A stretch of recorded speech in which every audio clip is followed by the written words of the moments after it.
6절, 7절 말씀입니다. 신약성경 207페이지에 있습니다. 12장 6절, 7절 같이 한 목소리로 합독해서 같이 읽겠습니다. 헤롯이 잡아내려고 하는 그 전날 밤에 베드로가 두 군인 틈에서 두 쇠사슬에 매여 누워 자는데 파수꾼들이 문 밖에서 옥을 지키더니 호련히 주의 사자가 나타나매 옥중에 광채가 빛나며 또 베드로의 옆구리를 쳐 깨워 이르되 급히 일어나라 하니 쇠사슬이 그 손에서 벗어지더라. 아멘. 수협에 나오신 여러분들을 환영하고 축복합니다. 하나님께서 일하실 때에는 늘 언제나 우리의 생각과 다르게 일하시는 것을 우리는 발견하게 됩니다. 한 번에 혹은 단번에 우리의 기도에 응답하시는 경우도 있고, 우리가 구하지 않은 것도 하나님께서 미리 예비하셔서 주시는 생각지도 못하는 은혜도 있고, 때로는 너무나도 느리고 더디게 천천히 주시는 경우가 있어요. 오늘 우리가 읽은 이 본문 계속해서 우리가 살펴보고 있는데요, 야고보는 죽었고 베드로는 철저하게 감옥에 gat혀 있습니다. 아마 우리가 결과적으로 보면 베드로가 감옥에서 이제 구원받는 사건, 구출되는 사건을 우리는 살펴보게 되겠지만, 오늘 우리가 읽은 이 본문에서 오늘 보면 6절 말씀에 헤롯이 잡아내려고 하는 그 전날 밤이라고 그 사건의 구체적인 시간을 우리에게 본문의 저자는 좀 자세하게 기록을 하고 있어요. 헤롯이 베드로를 잡아내려고 하는 그 전날 밤은 무슨 날이에요? 베드로가 죽기 전날 밤이라는 것이에요. 그것을 지금 강조하고 있는 것 같아요. 그러니까 무교절은 7일 동안 계속되는 절기예요. 그래서 베드로가 감옥에 갇혀서 약 지금 6일 동안 감옥에 갇혀져 있었고, 그 다음날 죽게 되는 그 전날 밤에 일어난 사건이라는 것이에요. 근데 이 하나님께서, 예수님께서 왜 이 베드로를 구출해 주셨으면 첫째 날, 둘째 날, 좀 셋째 날이라도 좀 이렇게 좀 빨리 베드로를 구출해 줬으면 좋겠는데, 오늘 본문에서는 베드로를 잡아내려고 하는 그 전날 밤, 죽기 직전까지 하나님께서 베드로를 감옥에 가두어 두셨다라는 것이에요. 그 이유를 성경에서는 우리는 알 수는 없어요. 베드로의 어떤 믿음을 다시 한 번 더 확인하고 싶으셨던 것일까? 아니면 베드로에게 어떤 요구한 어떤 기도가 있었을 것일까? 혹은 교회를 향한 하나님의 뜻을 알기 위해 또 교회는 교회대로 기도하게 하고 베드로는 베드로 나름대로 뭔가를 깨닫게 하기 위한 하나님의 어떤 계획이셨을까? 성경에서 그거는 우리는 알 수는 없지만, 분명한 사실은 베드로가 감옥에 갇혀 있는 이 7일, 6일이라는 그 시간 동안 교회는 무엇을 했어요? 기도했다라는 것이에요. 베드로는 감옥에 있었어요. 근데 참 이해가 안 되는 것은 한 번에 단번에 베드로를 구출한 것이 아니라 죽기 전날 밤까지 베드로를 감옥에 두셨다라는 것이에요. 여러분, 이해가 되십니까? 이왕이면 좀 뜸을 들이지 마시고 이 베드로의 마음에 애간장을 태우지 마시고 불안하거나 염려하지 말게 하시고 좀 단번에 그냥 구출해 줬으면 좋겠는데, 하루하루 지나갈수록 베드로의 여러분 마음이 어땠을 것 같습니까? 만약에 우리가 베드로의 입장이었다면 아마 이 날짜를 하루하루 체크를 하면서 이제 5일 남았구나, 이제 4일 남았구나, 이제 3일 남았구나, 이 시간이 흐르면 흐를수록 막 불안한 마음이 있을 것이고, 이 헤롯 왕에게 가서 빌어야 되나? 나를 살려달라고 애원해야 되나? 별의별 생각이 다 듣지 않았겠습니까? 철저하게 감옥에 갇혀 있었던 이 베드로의 이 6일이라는 시간은 아마 이루 말할 수 없는 고통의 시간일 수도 있었을 거예요. 성경에 보면 하나님께서 이해 안 되시게 바로바로 꺼내주지 않는 경우가 있어요. 이 다니엘과 그의 친구들의 모습을 보면 하나님이 왜 굳이 사자굴에 던지셨는지 우리는 알 수가 없잖아요. 그리고 왜 굳이 타는 그 풀물불에 들어가게 하셨는지 그것을 우리는 알 수는 없어요. 그러나 하나님은 사자굴에 던지시기도 하고 때로는 풀무불에 우리를 던지시기도 한다라는 것이에요.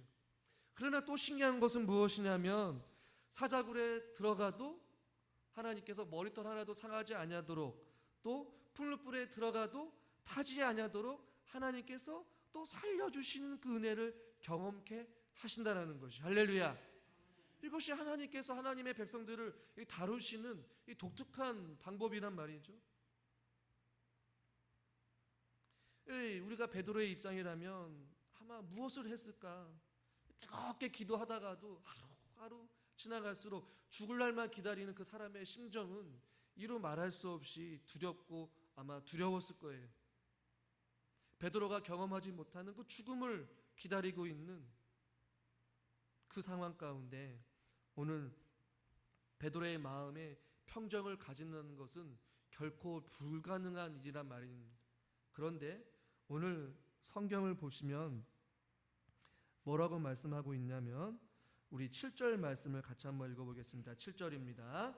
호련히 주의 사자가 나타나매 옥중에 광채가 빛나며 또 베드로의 옆구리를 쳐 깨워 이르되 급히 일어나라 하니 채사들이 그 손에서 벗어지더라. 아멘.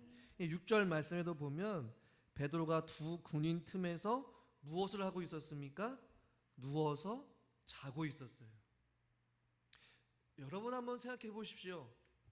당장 내일 여러분들에게 아주 중요한 어떤 일을 해야 된다라고 하면, 혹은 중요한 시험이 기다리고 있거나, 혹은 중요한 병원 검사를 들어야 되는 어떤 날이 있거나, 어떤 가정의 중요한 어떤 일의 결과를 기다리고 있다라 여러분 한번 상상해 보십시오. 잠이 오겠습니까? 아마 밤잠을 설치면서 그 다음 날이 빨리 오기를 기다리면서도 아마 결과가 어떨지 궁금해서 염려하고 두려워할 거예요. 그 인생사의 조그만 어떤 사건들 때문에도 인간의 마음이 막 요동치고 불안하고 잠이 오지 않는 어떤 그런 마음 가운데 평정심을 유지하는 건 쉽지가 않을 텐데, 지금 베드로는 그 다음 날 바로 참수형에 처하는 그 죽음을 기다리고 있는 그 사람이 오늘 무엇을 하고 있었냐면 바로 잠을 자고 있었다라는 것이죠. 그런데 이 잠이요 여러분, 그냥 선잠이 아니에요. 누군가가 툭 건들면, 어떤 소리만 들으면 그냥 깨는 그러한 선잠을 잔 것이 결코 아니에요. 왜냐하면 7절에 보니까 천사가, 주의 사자가 베드로의 옆구리를 쳐서 깨웠다라고 말씀하고 있어요. 이 세게 쳐서 깨울 정도로 베드로가 어땠다는 거예요? 깊이 잤다라는 것이에요. 여러분 이거 이해가 되십니까? 죽을 날을 앞두고 있는 사람이 여러분 잠이 오겠어요? 이해가 안 되는 상황이 지금 일어나고 있는 것이에요.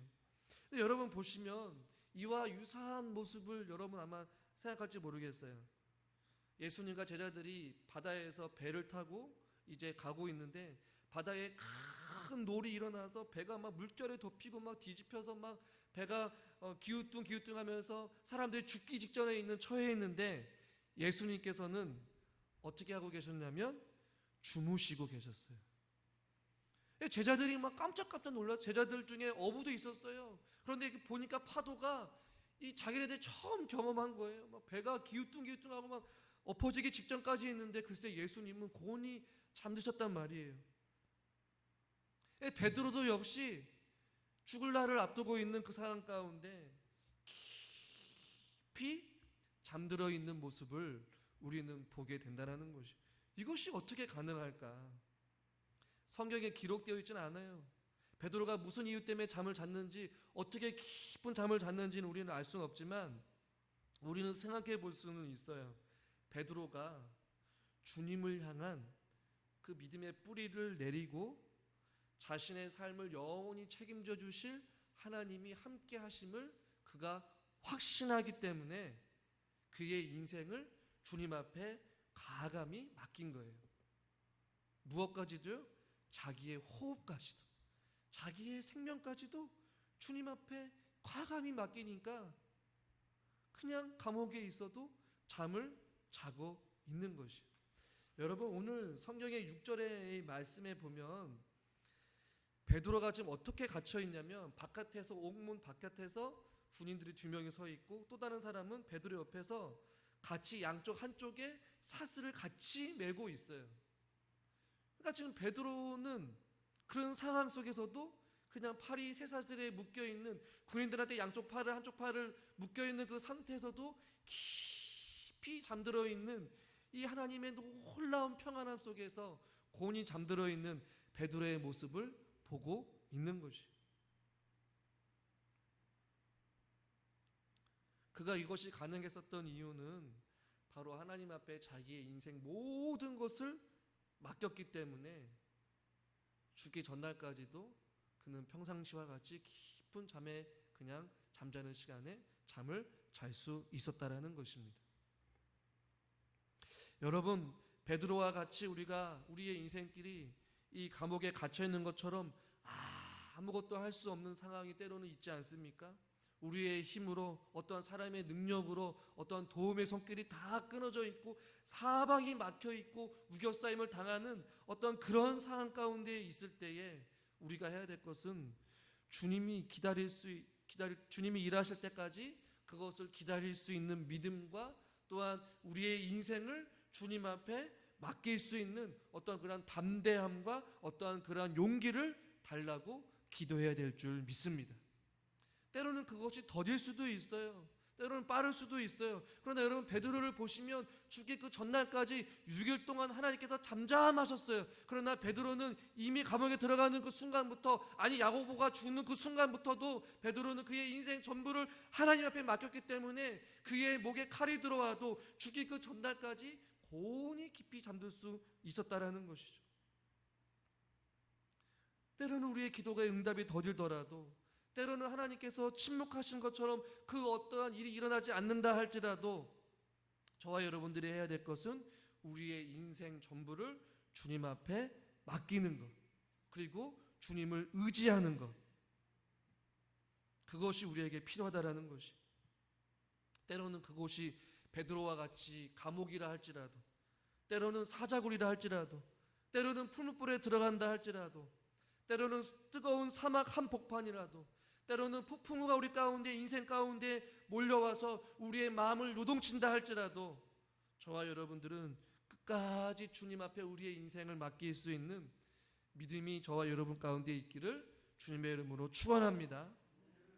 또한 이 세상의 풍파 속에서 우리가 살아날 수 있는 것은 우리의 믿음을 하나님 앞에 깊이 뿌리를 내리는 것이, 이 말씀의 뿌리를 내는 것이죠. 그 상황 가운데에서 우리는 두려워하지 않을 수 있습니다. 무서워하지 않을 수 있어요. 염려하지 않을 수 있어요. 왜냐하면 주님이 우리와 함께 하시기 때문에 과감하게 우리의 인생을, 우리의 생명을, 우리의 호흡을 주님 앞에 맡기는 것이죠.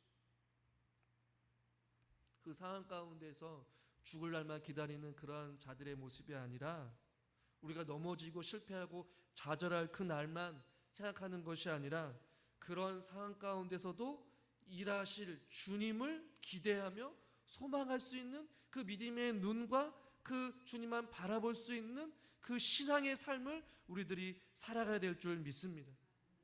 모든 상황을 이 믿음으로 받아들이는 것이에요. 믿음으로 생각하는 것이에요. 그리고 믿음의 길을 걸어가는 것이죠. 이 말처럼 결코 쉽지는 않아요. 목사님이 한번 내 상황에 한번 처해 보십시오. 목사님이 한번 지금 나와 같은 그 아픔을 한번 당해 봐야지만이 그 말이 안 나올지도 모르겠어요 라고 말하시는 분 있을지 모르겠어요. 그럼에도 불구하고 말씀에서 우리에게 요구하는 삶은 우리는 주님을 붙잡고 주님만 의지하며 살아갈 존재임을 우리에는 성경에서 계속해서 말씀하고 있어요. 만약에 우리의 인생을 주님 앞에 다 맡기지 않으면 그 맡기지 아니하는 그 틈 사이로 우리 하나님과 점점 멀어지게 될 것이고, 그만큼 세상의 어떤 염려와 두려움과 걱정과 어떠한 그 마음의 흐트러짐이 그 자리를 차지하고 말 것이에요. 사단은 자꾸만 그 두려움의 마음을 주고, 염려하는 마음을 주고, 무서워하는 마음을, 우리 마음을 헤집고 들어와서 자꾸만 하나님을 의지하려는 우리의 마음들을 무너지게 하고 자꾸만 우리 마음을 분산시킨단 말이에요. 그럴 때일수록 주여 우리의 마음을 다스려 주시고 우리의 심령이 온전히 주님만 바라볼 수 있는 믿음을 더하여 주시옵소서. 이것은 제가 목사라고 해서 여러분들이 아무리 믿음이 좋다라고 해서 안전한 것이 결단코 아니라는 것이. 목사인 저도 큰 환난과 어려움을 만났을 때에 물론 넘어집니다. 염려합니다. 두렵습니다. 무섭습니다. 그러나 다시 한번 더 말씀 앞에 서서 무릎 꿇고 주님을 바라보는 것이죠. 바라볼 수 없는 상황 가운데서도 믿음의 눈을 들어 주님을 바라보고, 또 세상의 염려와 환경이 어렵고 어둠의 그 긴 터널을 끊임없이 걸어간다 할지라도, 걸어가는 그 한 발 한 발이 내딛는 것이 고통스럽고 힘들다 할지라도, 그래도 더디더라도 힘들더라도 주님을 붙잡고 가는 것밖에 없기 때문에 그 길을 걸어가는 것이죠. 우리 아까 이제 찬양을 했었죠. 두려워 말라라는 찬양. 아마 이 찬양이 베드로에게 하신 말씀이요, 어둠을 걷는, 감옥의 길을 걷는, 또 한치 앞도 볼 수 없는 인생을 걸어가는 우리들에게도 하나님께서 하신 말씀 아니겠습니까? 가사말을 다시 한번 읽어드리면, 두려워 말라 너와 함께함이니 놀라지 말라 나는 너의 하나님이라. 무서워 말라 내가 널 도와주리니 너는 마음에 염려치 말라. 내가 너를 굳세게 하리라.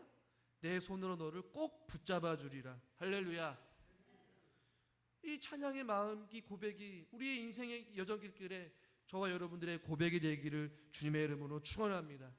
말씀을 준비하면서 유흥렬 목사님이라고 신대원 때 설교학 교수님이셨는데요. 그 교수님이 이제 가끔씩 시를 쓰는데요. 그 목사님이 쓴 그 시 중에서 이런 내용이 있습니다. 제가 한번 읽어드리면, 이 길이 끝나는 곳에서 그대 길이 없는 것처럼 그렇게 말하지 말게. 눈에 보이는 길이 없다고, 사방이 막혀 더는 움직일 수 없다고 절망하지 말게.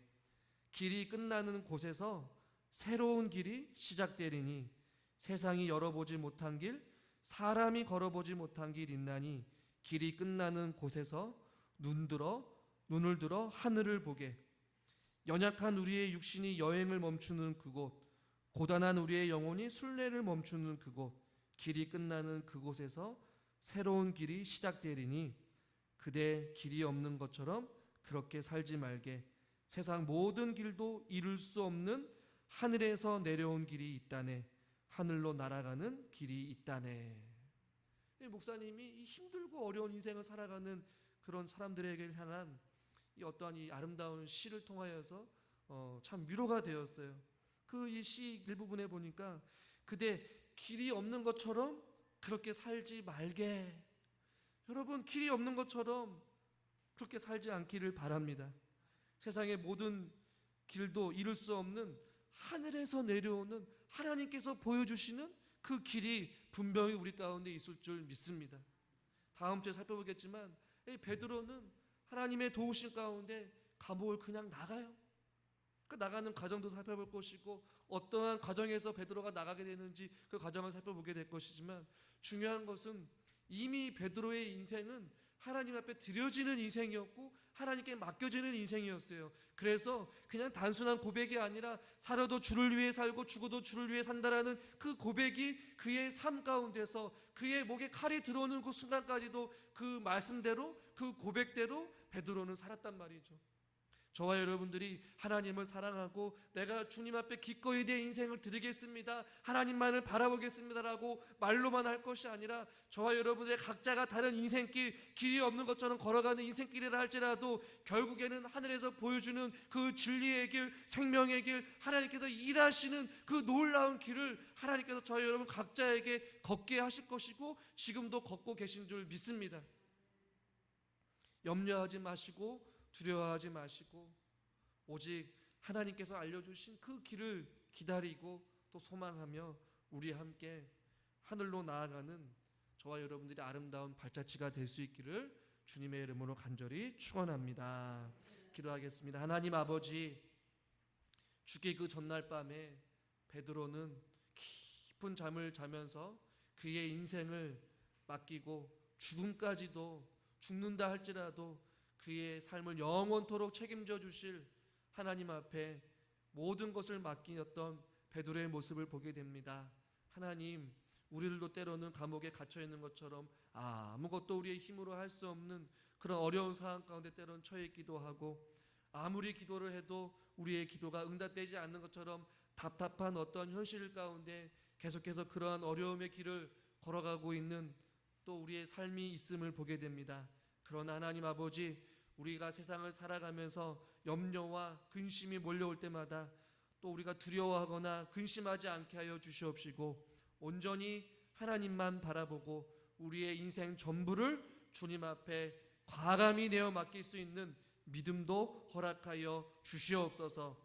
하나님의 때와 방법은 알 수 없사오나 베드로가 죽기 그 전날 밤에 하나님께서 일하시고 역사하셔서 베드로를 구원하신 것과 같이 하나님의 독특한 방법으로 하늘의 길로 하늘의 뜻대로 하나님께서 우리들을 인도하여 주시고 우리를 구원하여 주실 줄 믿습니다. 그것을 기대하며 소망하며 믿음으로 우리가 주를 바라보게 하여 주시옵소서. 우리 사랑하는 성도님들 가정마다 크고 작은 어려움과 근심 속에 많은 기도 제목들이 있을 줄 압니다. 하나님, 저희들을 불쌍히 여겨 주시옵시고 그 문제와 환경으로부터 일하시고 역사하시는 하나님을 기대하고 소망하며 오히려 주님을 찬양하며 살아갈 수 있는 믿음의 성도님들이 되게 하여 주시옵소서. 예수님의 이름으로 감사하며 기도드리옵나이다.